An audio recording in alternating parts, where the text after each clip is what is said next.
तो दोस्तों, क्योंकि सांस भी कभी बहू थी सीरियल के आज के एपिसोड की शुरुआत वहीं से होती है जहां करण तुलसी को बोलता है कि अब उसे उससे कोई सवाल पूछने का हक नहीं है।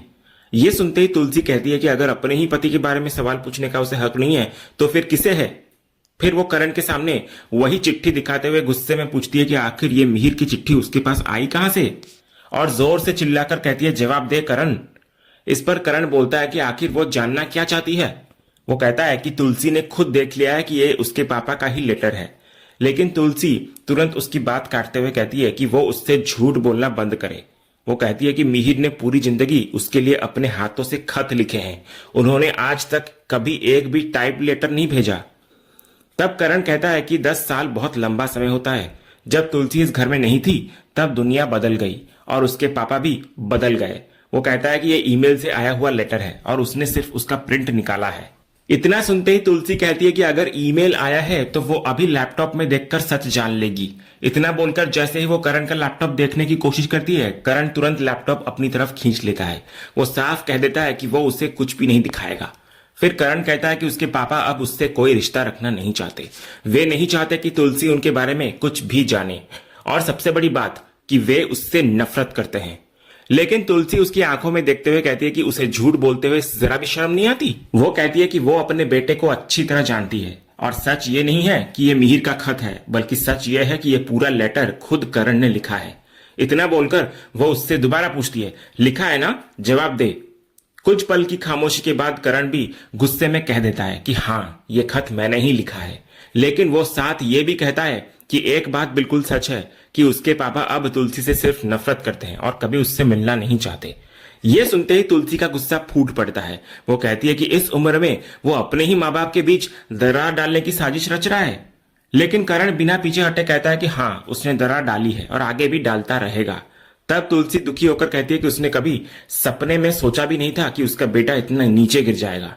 लेकिन करण भी पलटकर कहने लगता है कि यह बात तुलसी उसे नहीं बल्कि खुद को कहे। करण गुस्से और दर्द से भरी आवाज में कहता है कि तुलसी ने उसके बेटे को उससे हमेशा के लिए छीन लिया, और जिस माँ को उसने पूरी लाइफ महान माना उसी ने उसके बेटे की जान ले ली।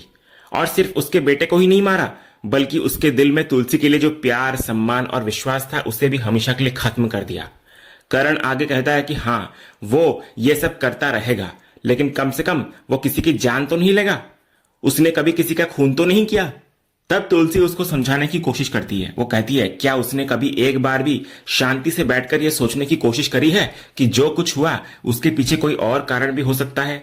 लेकिन करण बिना एक पल सोचे कहता है कि कारण चाहे कोई भी हो और कितना भी बड़ा क्यों ना हो, किसी की जिंदगी का फैसला करने का हक किसी को नहीं है। फिर वो गुस्से में तुलसी को पूछता है कि क्या वो खुद को भगवान समझती है जो किसी की लाइफ लेने का फैसला कर सकती है। करण कहता है कि पहले उसने अपने बेटे को मारा और फिर उसके बेटे को भी मार दिया।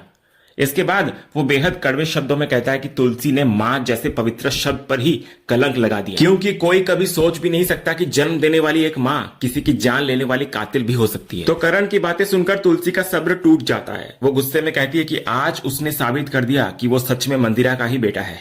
ये सुनते ही करण की आंखों में आंसू आ जाते हैं। वो कहता है कि क्या तुलसी को खुद एहसास है कि उसने अभी क्या कहा। फिर वो साफ शब्दों में कहता है कि वो ना तुलसी का बेटा है और ना ही मंदिरा का, बल्कि वो सिर्फ और सिर्फ मिहिर वीरानी का बेटा है। और वो कभी नहीं चाहता था कि उस अच्छे इंसान पर तुलसी जैसे इंसान की परछाई भी पड़े, इसलिए उसने मिहिर को उससे दूर रखा और उसके मुताबिक उसी में उसके पापा की खुशी है। तब तुलसी उसको पूछती है कि क्या उसे सच में लगता है कि ये सब देखकर मिहिर कभी खुश होंगे।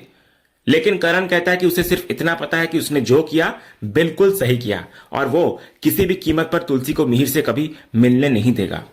जिस तरह वो अपने बेटे के लिए तड़पा है, अब तुलसी भी अपने पति के लिए वैसे ही तड़पेगी।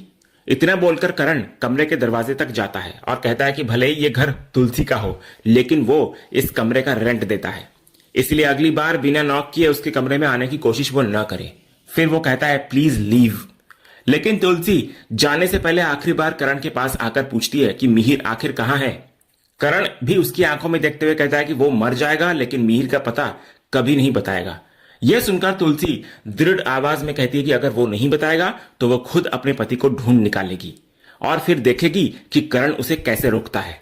इतना बोलकर तुलसी चली जाती है। अगले सीन में हम देखते हैं कि तुलसी पूरे परिवार को इकट्ठा करके पूछती है कि क्या अब सब उससे नफरत करने लगे हैं। वो गौतम की तरफ देखकर कहती है कि करण की नफरत और नाराजगी तो वो समझ सकती है, लेकिन बाकी सब भी उससे मिहिर को छुपा रहे हैं। फिर वो पूछती है, कहाँ है तुम्हारे पापा? तुम में से कोई मुझे कुछ बताता क्यों नहीं? सबसे पहले वो दामिनी से पूछती है, लेकिन वो चुप रहती है। फिर साहिल से पूछती है, लेकिन वो भी कुछ नहीं कहता। फिर वो शोभा से पूछती है, तो शोभा कहती है कि अगर सच में उसे मिहिर के बारे में पता होता तो क्या वो उससे छिपाती? उसको सच में नहीं पता कि वो कहाँ है। दामिनी और साहिल भी इधर यही कहते हैं कि उन्हें भी कुछ नहीं पता। आखिर में तुलसी गौतम से पूछती है, तो इस पर गौतम कहता है कि उसे भी नहीं पता कि डैड कहाँ है, लेकिन इतना जरूर जानता है वो कि अब तुलसी से वो मिलना नहीं चाहते। ये सुनकर तुलसी कहती है कि वो अकेला नहीं बल्कि सब उससे झूठ बोल रहे हैं। अगर कोई नहीं बताएगा तो वो खुद अपने मिहिर को ढूंढ निकालेगी। तभी उसी समय गौतम की नजर बाहर खड़े करण पर पड़ती है। करण कुछ पल उसको देखकर वहां से चला जाता है और ये बात साहिल भी देख लेता है। इधर शोभा तुलसी को बोलती है कि वो इतना स्ट्रेस न ले और थोड़ा आराम करे, लेकिन तुलसी चिल्लाकर बोलती है कि उसके बच्चों को आराम की पड़ी है, जबकि उनके पापा का कहीं पता ही नहीं है। फिर वो कहती है कि वो खुद मिहिर को ढूंढ कर रहेगी। इतना बोलकर वहां से चली जाती है वो। उधर अगले सीन में तेज बारिश के बीच समायरा चुपके से घर के बाहर सिद्धार्थ से मिलने आती है। वो कहती है कि इस वक्त यहां आकर वो खुद भी फंसेगा और उसको भी फंसा देगा। घर में पहले से ही इतना बवाल मचा हुआ है। लेकिन सिद्धार्थ कहता है कि वो इतनी दूर सिर्फ उससे मिलने आया है और उसे लगा था कि मिलते ही वो रोमांस की बातें करेगी, लेकिन वो तो सिर्फ टेंशन की बातें कर रही है। ये सुनकर समायरा उसको गले लगा लेती है और कहती है कि उसे बहुत स्ट्रेस हो रहा है। उसने सोचा था कि सिद्धार्थ मुंबई आएगा, उसकी मॉम से बात करेगा और उनके रिश्ते की बात आगे बढ़ेगी, लेकिन सब कुछ उल्टा हो गया। तो सिद्धार्थ इस पर उसको समझाता है कि जब तक वे दोनों साथ हैं सब ठीक हो जाएगा।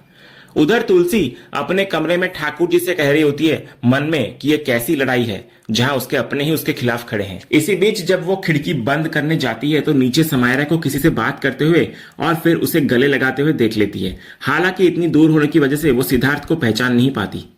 नीचे सिद्धार्थ समायरा से कह रहा होता है कि उसे उस पर पूरा भरोसा रखना चाहिए, वो अकेले नहीं है, उसके मॉम डैड भी उनके साथ हैं और वो अगले दिन समायरा को अपनी मॉम से मिलवाने वाला है। इतने में तभी तुलसी नीचे पहुंच जाती है, लेकिन उससे पहले ही सिद्धार्थ वहां से जा चुका होता है। तुलसी सीधे समायरा से आकर पूछती है कि वहां कौन था, लेकिन समायरा बार बार कहती है कि वहां कोई नहीं था। तब तुलसी कहती है कि वो अंधी नहीं है, उसने अपनी आंखों से किसी को देखा है। लेकिन समायरा फिर भी अपनी बात पर अड़ी रहती है और कहती है कि उसने पहले ही बता दिया कि वहां कोई नहीं था। फिर वो उल्टा तुलसी को पूछती है कि इतनी रात को वो खुद यहाँ क्या कर रही है। तब तुलसी कहती है कि इस उम्र में वो अपने ही आंगन में कभी भी घूम सकती है। लेकिन सवाल यह है कि समायरा नाइट ड्रेस पहनकर इतनी रात गए घर के बाहर क्या कर रही थी। फिर वो दोबारा पूछती है कि आखिर वहां कौन था। इस पर समायरा तंज कसते हुए पूछती है कि क्या वो उसकी माँ है या उसके पापा जो उससे इतने सवाल पूछ रही हैं। तो तुलसी तुरंत कहती है कि वो उसके बाप की माँ है। लेकिन समायरा कहती है कि उसके डैड तो तुलसी को अपनी माँ ही नहीं मानते, इसलिए वो अपने इस भ्रम से बाहर निकल जाए। ये सुनकर तुलसी कहती है कि क्या समायरा एक ही ताना बार बार मारते मारते थकती नहीं है। फिर वो सीधे दोबारा पूछती है कि आखिर वहां कौन था। तब समायरा कहती है कि हाँ वहां कोई था और वो अपनी दोस्त से बात कर रही थी। लेकिन तुलसी पूछती है कि इतनी रात गए और घर के बाहर। समायरा बात को घुमाते हुए कहती है कि लगता है तुलसी ने पहले ही मान लिया कि वहां कोई लड़का था। फिर वो कहती है कि असल में वो उसकी एक लड़की दोस्त थी। लेकिन तुलसी तुरंत पूछती है कि कौन लड़की, लेकिन समायरा साफ कहती है कि वो कोई जवाब नहीं देगी। तब तुलसी कहती है ठीक है, फिर वो सारी बात करण को बता देगी। साथ ही वो समायरा से कहती है कि उसके बाल धूप में सफेद नहीं हुए हैं, अगर उसकी जिंदगी में सच में कोई है तो वो बता दे, वो खुद करण से बात करेगी। लेकिन समायरा हंसते हुए कहती है कि क्या सच में उसे लगता है कि उसके पापा तुलसी की कोई बात मानेंगे या सुनेंगे। फिर वो कहती है यू आर रियली डिल्यूजनल। इतना कहकर समायरा वहां से जाने लगती है। लेकिन अगले ही पल उसको याद आता है कि उसने तुलसी को आते हुए पहले ही देख लिया था और उसी टाइम उसने सिद्धार्थ को वहां से जाने के लिए कह दिया था। इसीलिए तुलसी के नीचे पहुंचने से पहले ही सिद्धार्थ वहां से निकल चुका था। यह सोचकर समायरा राहत की सांस लेती है और घर के अंदर चली जाती है। वहीं इधर तुलसी अकेली खड़ी सोच रही होती है कि आखिर इस घर में हो क्या रहा है। हर कोई किसी न किसी उलझन में फंसा हुआ है और उसे समझ ही नहीं आ रहा कि आखिर सबसे पहले किसे संभाले। अगले सीन में हम देखते हैं कि साहिल के पास अचानक तृप्ति का फोन आता है। फोन उठाते ही तृप्ति पूछती है कैसे हो साहिल, लेकिन साहिल उसकी आवाज पहचान नहीं पाता और पूछता है कि आखिर कौन बोल रहा है। तो इस पर तृप्ति मुस्कुराकर कहती है कि लगता है वक्त के साथ साथ उसकी याददाश्त भी कमजोर हो गई है, क्या वो उसकी आवाज तक भूल गया। तब साहिल समझ जाता है और कहता है तृप्ति तुम हो ना। तो तृप्ति इधर से कहती है अच्छा है, कम से कम वो उसे और उसकी आवाज को अभी तक भूला नहीं।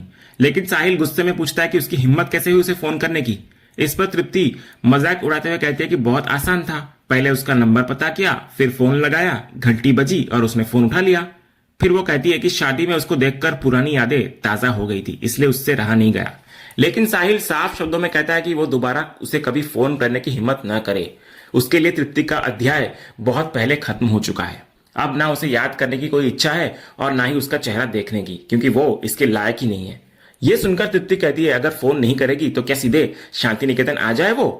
फिर वो कहती है कि उसका अध्याय खत्म हुआ है या नहीं ये फैसला साहिल नहीं बल्कि वो करेगी, क्योंकि उसका शांति निकेतन पार्ट 2 तो अब शुरू होने वाला है। लेकिन साहिल कहता है कि वो जो कुछ करना चाहती थी वो पहले ही कर चुकी है। अब वक्त बदल चुका है और अब उसकी इतनी औकात नहीं बची कि वो कुछ कर सके। फिर वो साफ कहता हुआ नजर आता है कि शांति निकेतन पार्ट 2 का सपना देखना वो छोड़ दे, क्योंकि अब कोई उसे घर में घुसने भी नहीं देगा। इतना बोलकर साहिल गुस्से में फोन काट देता है।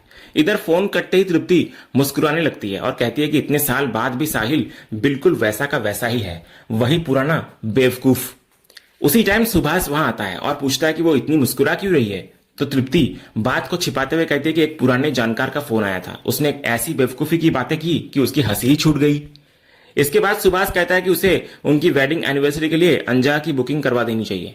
लेकिन तृप्ति बोलती है कि वो सोच रही है कि इस बार अंजार जाने का प्लान छोड़ देते हैं, क्यों ना इस बार मुंबई में ही एनिवर्सरी मनाई जाए। फिर वो कहती है कि सिर्फ दोस्तों को ही नहीं बल्कि पूरे वीरानी परिवार को भी बुलाया जा सकता है। तो सुभाष हैरानी से पूछता है कि जिन लोगों ने उसकी इतनी बेइज्जती करी उन्हीं को वो एनिवर्सरी पर बुलाना चाहती है। इस पर तृप्ति बड़ी मासूम बनते हुए कहती है कि अगर कोई उसे पत्थर मारे तो क्या वो भी जवाब में पत्थर उठाकर मार दे। अगर वो भी वही करेगी तो उसमें और उन लोगों में फर्क ही क्या रह जाएगा। वो कहती है कि वो ऐसे लोगों में से नहीं है। वो कहती है जिंदगी एक ही बार मिलती है, इसलिए गुस्सा और नाराजगी लेकर नहीं बल्कि प्यार से जीना चाहिए। फिर वो सुभाष को उसकी ही बात याद दिलाती है कि अगर इंसान अपने दरवाजे खुले रखे तो शायद रिश्तों की दूरियां भी कम हो जाती है, और अब जब करण के साथ बिजनेस डील भी हो रही है तो शायद बाकी रिश्ते भी सुधर जाएं। तो तृप्ति की बातें सुनकर सुभाष भावुक नजर आता है। वो कहता है कि वो सच में बहुत खुशकिस्मत है जो उसको तृप्ति जैसी पत्नी मिली। उसको समझ नहीं आता कि कोई उससे नफरत कैसे कर सकता है। फिर तृप्ति मुस्कुराकर पूछती है कि क्या वो वीरानी परिवार को बुलाएगा। तो सुभाष कहता है कि उसने कभी उसकी कोई बात टाली है क्या, नहीं ना। अगर उसकी खुशी इसी में है तो बिल्कुल ऐसा ही होगा। ये सुनकर तृप्ति मन ही मन मुस्कुराती है और कहती है कि इस बार उनकी वेडिंग एनिवर्सरी ऐसी होगी जिसको लोग जिंदगी भर याद रखेंगे। उधर अगले सीन में हम देखते हैं कि तुलसी पूरे गौर से घर के लोगों को देख रही होती है। सभी अपने अपने काम में व्यस्त होते हैं। तभी तुलसी अचानक से डाइनिंग टेबल के पास जाती है और एक थाली और चम्मच उठाती है और जोर जोर से थाली बजाने लग जाती है। आवाज सुनते ही घर के सभी लोग वहां इकट्ठा हो जाते हैं। सबसे पहले रौनक उसके पास आता है और पूछता है कि आखिर वो शोर क्यों मचा रही है। तुलसी उसको कहती है कि वो अपना हाथ आगे बढ़ाए। जैसे ही रौनक हाथ बढ़ाता है तुलसी उसके हाथ में वही थाली और चम्मच रख देती है। इसी बीच हम देखते हैं कि रौनक का किरदार निभाने वाला अभिनेता बदल चुका है। इधर तब शोभा तुलसी को पूछती है कि आखिर बात क्या है। इस पर तुलसी कहती है कि उसने आज एक बड़ा फैसला लिया है और वो ये फैसला पूरे परिवार को सुनाना चाहती है। गौतम पूछता है कि आखिर कैसा फैसला। तब तुलसी कहती है कि उसने देखा है कि घर के लोगों ने इस घर के 2 हिस्से कर दिए हैं, लेकिन आज भी इस घर की चाबी सिर्फ एक ही है। इसलिए उसने तय किया है कि अब वो ये जिम्मेदारी किसी और को सौंप देगी। इतना सुनते ही नियति पूछती है कि आखिर इतना बड़ा फैसला इतनी जल्दी लेने की क्या जरूरत है। लेकिन तुलसी कहती है कि फैसला उसका है, वो आज ले या कल इससे कोई फर्क नहीं पड़ता, क्योंकि उसने तय कर लिया है कि आज ही वो ये चाबी किसी एक को देगी। लेकिन नियति कहती है कि लेकिन नंदिनी तो इस समय घर में नहीं है। तभी दामिनी बीच में बोल पड़ती है कि अगर फैसला मां को करना है तो वही करेंगी, तुम क्यों बीच में बोल रही हो नियति। इसके बाद तुलसी इधर पूरे परिवार की तरफ देखकर कहती है कि घर की चाबी संभालना किसी भी बहू के लिए बहुत बड़ी जिम्मेदारी होती है, और जिसके हाथ में घर की चाबी होती है वही इस घर की असली मुखिया होती है। तो इतने सालों तक उसने ये जिम्मेदारी निभाई है, लेकिन अब समय आ गया है कि यह जिम्मेदारी किसी और बहू को दे दी जाए ताकि उसका बोझ भी थोड़ा हल्का हो सके। इतना बोलकर तुलसी अपने हाथ में रखी चाबियों को देखती है और कहती है कि आज वो ये चाबी किसी एक बहू को सौंपना चाहती है। यह सुनते ही पूरे परिवार की नजरें तुलसी पर टिक जाती है और इसी सीन के साथ आज का ये एपिसोड यहीं पर खत्म होता है। तो दोस्तों आज के एपिसोड पर आपकी क्या राय है, अपनी राय हमें कमेंट करके जरूर बताइए। अगर आप क्योंकि सास भी कभी बहू की हर नई अपडेट सबसे पहले देखना चाहते हैं तो हमारे चैनल को सब्सक्राइब कर लें और बेल आइकन को भी जरूर ऑन कर लें ताकि आने वाली कोई भी वीडियो आपसे मिस न हो। फिलहाल आज के लिए बस इतना ही। हम फिर मिलेंगे अगले एपिसोड की एक और शानदार अपडेट के साथ। तब तक के लिए धन्यवाद।